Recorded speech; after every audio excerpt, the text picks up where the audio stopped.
నమస్తే తెలుగు రాజ్యానికి స్వాగతం నేను మీ సంధ్య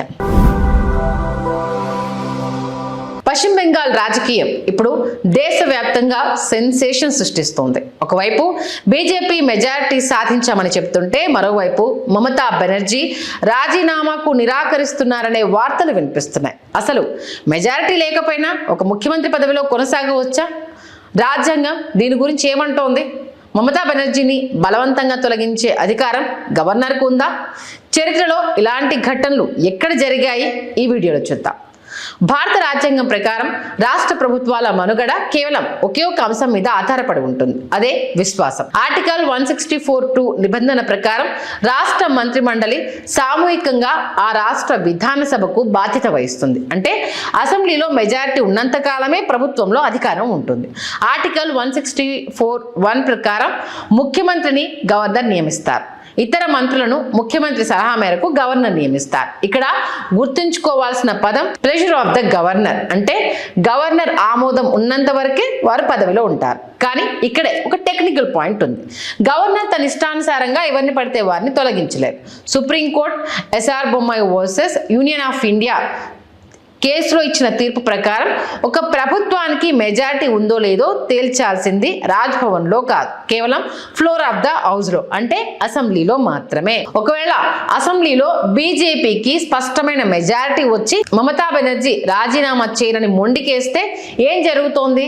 గవర్నర్ తక్షణమే ప్రత్యేక అసెంబ్లీ సమావేశాన్ని ఏర్పాటు చేసి ముఖ్యమంత్రిని బల నిరూపణ చేసుకోవాలని ఆదేశిస్తారు. ఒకవేళ స్పీకర్ సహకరించకపోతే గవర్నర్ తన అధికారాలను ఉపయోగించి ప్రొటెం స్పీకర్ ను నియమించి ఓటింగ్ నిర్వహిస్తారు. ఓటింగ్ లో ఓడిపోయిన తర్వాత కూడా ముఖ్యమంత్రి దిగిపోకపోతే ఆర్టికల్ 164 ప్రకారం గవర్నర్ ఆ ప్రభుత్వాన్ని డిస్మిస్ చేస్తారు. ఇది రాజ్యాంగ విరుద్ధం కాదు, ఇది రాజ్యాంగ రక్షణ. మెజారిటీ లేని వ్యక్తి ముఖ్యమంత్రిగా సంతకం పెడితే ఆ సంతకానికి చట్టబద్ధత ఉండదు.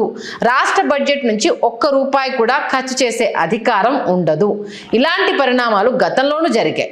1984లో మన ఆంధ్రప్రదేశ్లో ఇలాగే జరిగింది. ఎన్టీఆర్ మెజార్టీ కలిగి ఉన్నప్పటికీ నాదెండ్ల భాస్కర్ రావును గవర్నర్ రామ్లాల్ ముఖ్యమంత్రిగా నియమించారు. కానీ ఆ తర్వాత ప్రజా ఉద్యమం, ఢిల్లీలో బల ప్రదర్శనతో ఎన్టీఆర్ తిరిగి ముఖ్యమంత్రి అయ్యారు. అంటే రాజ్యాంగం చివరికి ప్రజాస్వామ్యానికే పట్టం కడుతుంది. ఇక 1998లో ఉత్తరప్రదేశ్లో చూస్తే కళ్యాణ్ సింగ్ ప్రభుత్వాన్ని గవర్నర్ రమేష్ భండారి అర్ధరాత్రి డిస్మిస్ చేసి జగదాంబికా పాల్ను సీఎంగా నియమించారు. కానీ కోర్టు జోక్యంతో 48 గంటల్లోనే మళ్ళీ కళ్యాణ్ సింగ్ పదవిలోకి వచ్చారు. అయితే బెంగాల్లో ఏ హంగు ఏర్పడలేదు. స్పష్టమైన మెజార్టీ బీజేపీకి ఉంది కాబట్టి 98 నాటి గందరగోళం ఇక్కడ ఉండదు. నేరుగా డిస్మిసల్ జరిగే ఛాన్స్ ఉంది. ఈ ఉదాహరణలు ఏం చెప్తున్నాయంటే గవర్నర్ నిర్ణయం తీసుకునేటప్పుడు మెజారిటీ లెక్కలు పక్కాగా ఉండాలి. బెంగాల్లో ఒకవేళ బీజేపీ దగ్గర మ్యాజిక్ ఫిగర్ ఉంటే మమతా బెనర్జీ రాజీనామా చేయకపోయినా గవర్నర్ నేరుగా బీజేపీని ఆహ్వానించవచ్చు. పశ్చిమ బెంగాల్ రాజకీయం ఇప్పుడు చట్టానికి మొండితనానికి మధ్య జరుగుతున్న పోరాటం. ఇక రాజ్యాంగం ప్రకారం ప్రజలు ఎన్నుకున్న మెజారిటీ పార్టీకే అధికారం దక్కాలి. మమతా బెనర్జీ రాజీనామా నిరాకరణ కేవలం కాలయాపన మాత్రమే అవుతుంది తప్ప అధికారాన్ని కాపాడుకోలేదు. స్వయంగా ముఖ్యమంత్రి మమతా బెనర్జీ తన సొంత నియోజకవర్గమైన భవానీపూర్లో సువేందు అధికారి చేతిలో 15,114 ఓట్ల తేడాతో ఓడిపోయారు. ఓడిపోయిన ముఖ్యమంత్రి పదవిలో కొనసాగడం నైతికంగా కూడా కరెక్ట్ కాదనే భావన ఉంది. అసెంబ్లీ ఎన్నికల్లో బీజేపీ ఏకంగా 207 స్థానాలను కైవసం చేసుకుని స్పష్టమైన మెజార్టీ సాధించింది. ఇక తృణమూల్ కాంగ్రెస్ కేవలం 80 స్థానాల్లో మాత్రమే విజయం సాధించింది. ప్రస్తుత పశ్చిమ బెంగాల్ అసెంబ్లీ పదవీ కాలం మే 8, 2006తో ముగుస్తుంది. ఆ తేదీ తర్వాత అసెంబ్లీ ఆటోమేటిక్గా రద్దవుతుంది.